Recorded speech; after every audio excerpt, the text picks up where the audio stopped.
سنت مصطفیٰ اقوال صحابہ او د آقای کریم صلی الله علیه وسلم پاک و مقدس سیرت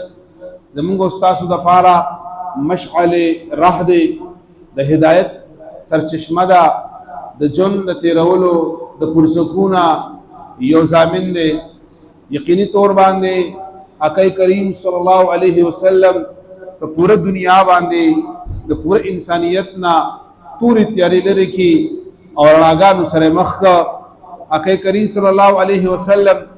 سترګې مبارکي په مکه معظمه کې کولو شوی دي د آقای کریم صلی الله علیه وسلم 55 کاله په مکه معظمه کې تیر شوی دي یا د یو روایت مطابق 53 کاله د نبی کریم صلی الله علیه وسلم په مکه معظمه کې تیر شول د مکی معظمی داستان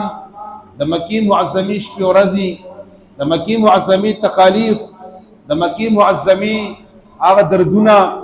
د مشرکین مکه هغه ظلم او ستم دغه هغه جبر هغه یو طرف ته او بیا د مکی معظمی محبت او مینا هغه بل طرف ته چې آقای کریم صلی الله علیه وسلم معراج د مکی معظمینا د مدینه منوره ته د هجرت په وخت کې مبارک رست ګوري مکی معظمی ته او فرمایي ورته چې اے مکی معظمی محبت در سره کومه مینه در سره کومه کاش چې د کفار مکه او مشرکین مکه ز پر غسته وي او د مبارک دسترګونه اوخ کې مبارک روان دي مدینه منوره ته رخصتيږي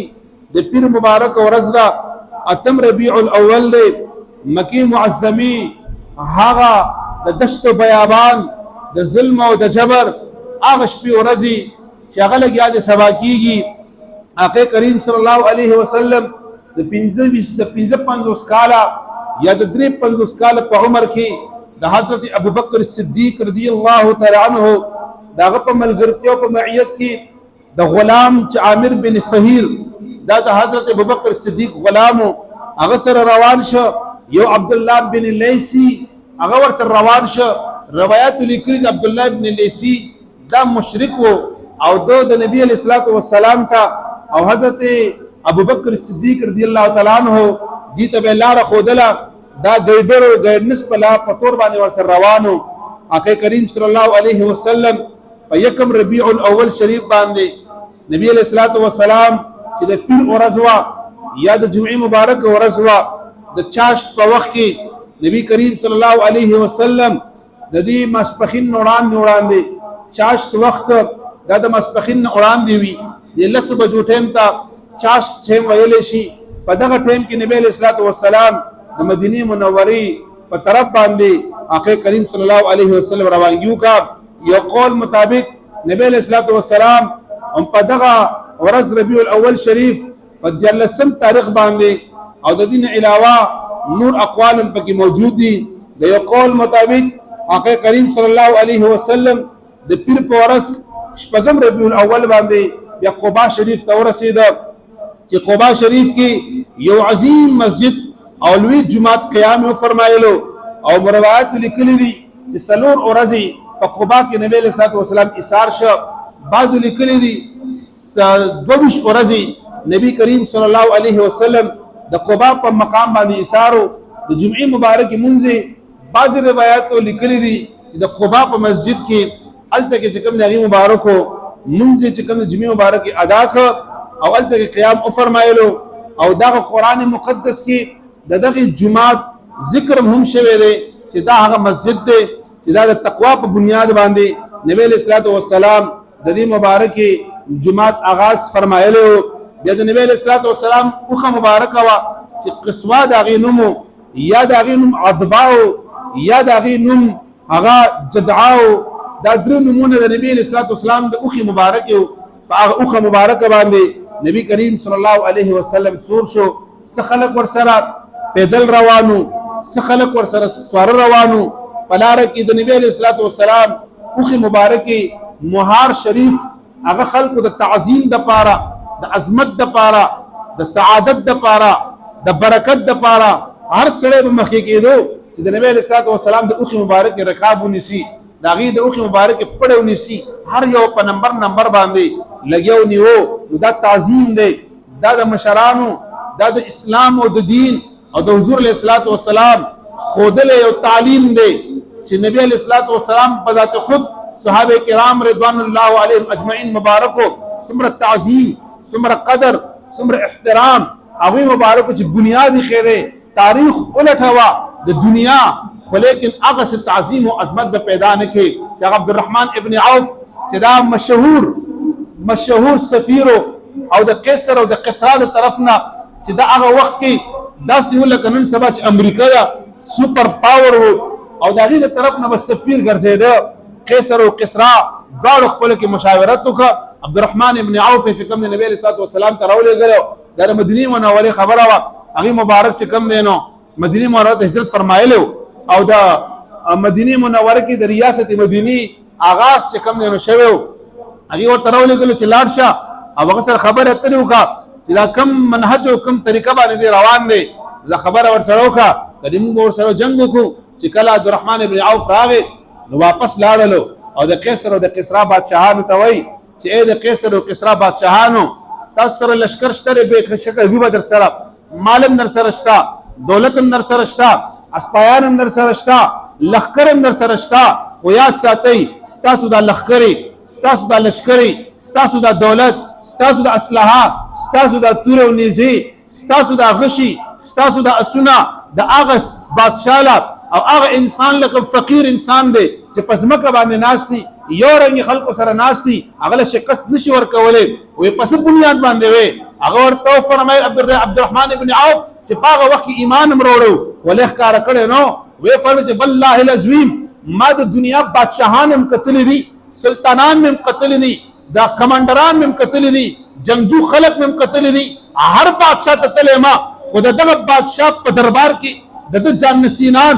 د ده صحابه کرام، د ده ملګري کم تعظیم چې کوي، کم عزت چې کوي، کم احترام چې کوي، دا ما د دنیا د یو بادشاه په دربار کې نه دي لیدلي. لہذا هغه داسې صحابه کرام دي چې هغوی ته خپل جانونه یو ځل نه په کروڑو ځل قربانوي، بچي دي قربانوي، اولاد دي قربانوي، جذبه د عشق ده، جذبه د محبت ده، د هغوی د خولې نه وتې لعاب پرېوتې توکاڼي هغه ځمکې ته نه پرېږدي، د هغوی د بدن نه وتې چې کومه خوله ده هغه ځمکې ته نه پرېږدي، هغوی دومره قدر او احترام یې کوي، دومره عزت یې کوي چې زما دا یقین دی چې ده سره څوک هم مقابلې ته راغلل هغه نشي فتح کولی، ځکه چې صحابه د هغه په هغه باندې مین خلک دي، ډېر تعظیم او عزت یې کوي، هغه هم پرې باندې بیا ایمان راوړه. نبي علیه الصلاۃ والسلام دغه سورلي مبارکه د مدینې منورې طرف ته روانه ده. آقا کریم صلی الله علیه وسلم مبارک د مدینې منورې په حدودو کې داخلیږي. هغه خلق والهانه یو شاندار، یو عظیم الشان، یو تاریخي استقبال د نبی کریم صلی الله علیه وسلم د مسجد قباء نه شروع او درې څلور ورځې مکمل د نبی کریم صلی الله علیه وسلم استقبال کیږي او فرمایي چې الله اکبر، الله اکبر، هذا محمد قد جاء، الله اکبر، هذا رسول الله قد جاء. دغه اشعار به ویل چې دا محمد دی، دا زمونږ د علاقې ته راغلی، مونږ خوش قسمته یو، مونږ خوشبخته یو او دا د الله رب العزت جل وعلا رسول دی. بره په قمرو باندې زنانه ولاړې دي، بره په چتونو باندې په ونو کې خلق ولاړ دي. ګوره د عربو 1400 کاله وړاندې چې نه د آبادۍ کثرت شته، نه خلق ډېر شته، خو بیا د نبي علیه الصلاۃ والسلام ذات هغه ذات او هغه نبوت دی چې هغه د چا د کثرت محتاج نه دی، نه د چا د قوت محتاج دی، نه د چا د علم محتاج دی، نه د چا د فهم محتاج دی. هغه پیدایشي نبی نه، د دنیا د پیدایش نه وړاندې پیغمبرو، لوح او قلم نه وړاندې پیغمبرو، آدم علیه السلام نه وړاندې پیغمبرو، اولیت کې د ټول نه اولو، آخریت کې صرف مبعوث آخر کې شروع. هغه پیغمبر خو د چا د قصد هغه نو محتاج نو. هغې ورته فرمایي طلع البدر علینا من ثنیات الوداع، فرمایي بدر 14مې سپوږمۍ ته ویلی شي، 14مې ته ویلی شي. هغې وایي چې نن په موږ باندې په مدینه منوره کې د مدینې منورې په تاریخ کې 14مې والا چاند او د 14مې سپوږمۍ خو نن را طلوع شوله او نن په موږ باندې راغله ثنیات الوداع. وداع چې کوم دی هغه ځای ته ویلی شي چې په کوم ځای کې به په عربو کې میلمانه به راغلل او هغوی به رخصتول یا به میلمانه بهر نه راغلل او د هغې استقبال به کول هغې سره ملاقات به کول لکه څنګه چې دې علاقه کې انسان یو میلمه راځي یو خاص ځای ته ورپسې لاړ شي هلته نه ګاډي کې راسور کړي خپل ځای ته راولي داسې د هغې وداع یو مقام و نو هغه مقام ورته یادوي چې طلع البدر علینا من ثنیات الوداع چې د وداع د دغه ګاټۍ کې مونږ باندې نن 14مه سپوږمۍ چې کوم راوختله وجب الشکر علینا ما دعا لله داع په مونږ باندې اوس شکر چې کوم دی نو دا واجب دی الله رب العزت جل وعلا مونږ ته یو مبعوث نبی مبعوث کړلو ایها المبعوث فینا جئت بالامر المطاع اے مبعوثا اے راتللی پیغمبره تب انشاءاللہ مونږه مطاع ویني مونږ به اطاعت کو مونږ به اتباع کو جئنا تسعر ویدا مرحبا یا خیر داع هغې مبارکو ته لګیا دي چې د ټول نه بهترین مبلغ د ټول نه بهترین د هغې هغې مبارکو ته استقبال کوي حضرت انس بن مالک رضی الله تعالی عنہ لس کاله د نبی علیه السلام خادم پاتې شو هغې مبارک فرمایي چې په دنیا په تاریخ کې چې په کومه ورځ باندې نبی علیہ الصلوۃ والسلام مدینی شریفه ته تشریف راوړلو مدینی منوره ته راغللو د دنیا په تاریخ کې د دین خسته ورځ بل نه و د دین خوشاله ورځ بل نه و د دین مسرور ورځ بل نه و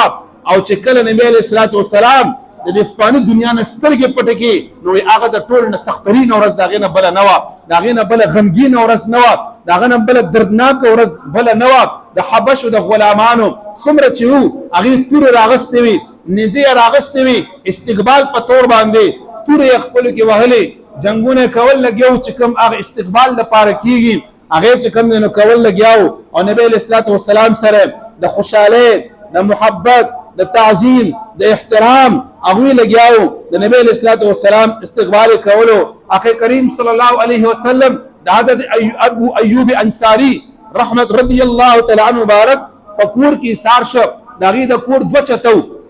یو بر چتلو یو لاندې چتو نبی کریم صلی الله علیه و وسلم ابو ایوب انصاری چې کومه بالا خانه وا هغه چې کوم نه خوخه کړله چې زه په دې کې یم او کوم صاحب بیت دی د کور خلق دی هغه به چې کوم نه لاندې پاتې کیږي هغه ته عرض وکړي چې یا رسول الله صلی الله علیه وسلم فداک امي و ابي یا رسول الله مور او پلار به درنه قربان شه دا به څنګه کېدی شي دا زما په نسبت باندې ډېر بے ادبي ده چې تاسو به پراته یې او موږ به چې کوم نو لاندې تاسو په بره پراته دا بے ادبي ده لہذا موږ چې کوم دی هرگز دا نشو کولی نبی علیہ الصلوۃ والسلام مبارک هغه چې کوم نو برو دا لاندې هغه برو قتل ورته